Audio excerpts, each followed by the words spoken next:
दुःख बोलल्याने कमी होतं हा एक मोठा गैरसमज आहे. नाही पटत ना? कारण बोलल्याने दुःख हलकं होतं असं आपण लहानपणापासून ऐकलेलं असतं. पण बघा आपण एक उदाहरण पाहूया. काही कारणाने मुलीचे सासूशी काहीतरी मतभेद होतात.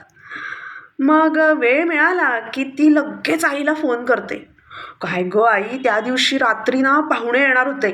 मी संध्याकाळी केवढी दमून आले होते ऑफिसमधनं आणि सासूबाईंनी ना काही मदत नाही केली मला. तशा फोनवर बोलत बसले होते आपल्या बहिणीशी. मागे एकदा असेच पाहुणे येणार होते. बरं तरी त्यांचाच भाऊ येणार होता. तेव्हाही त्यांनी असंच केलं होतं. त्या ना नेहमी असंच करतात वगैरे वगैरे वगैरे वगैरे.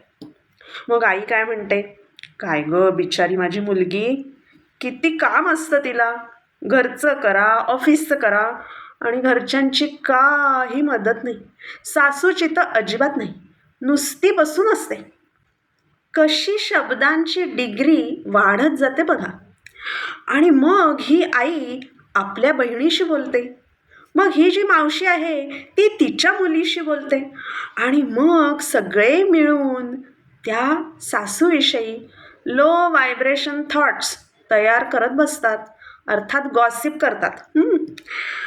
आता सांगा, हे करून प्रॉब्लेम कमी होईल का? अर्थातच नाही. उलट तो वाढतो. कारण we simply add negativity in relation by talking negative aspects of relation.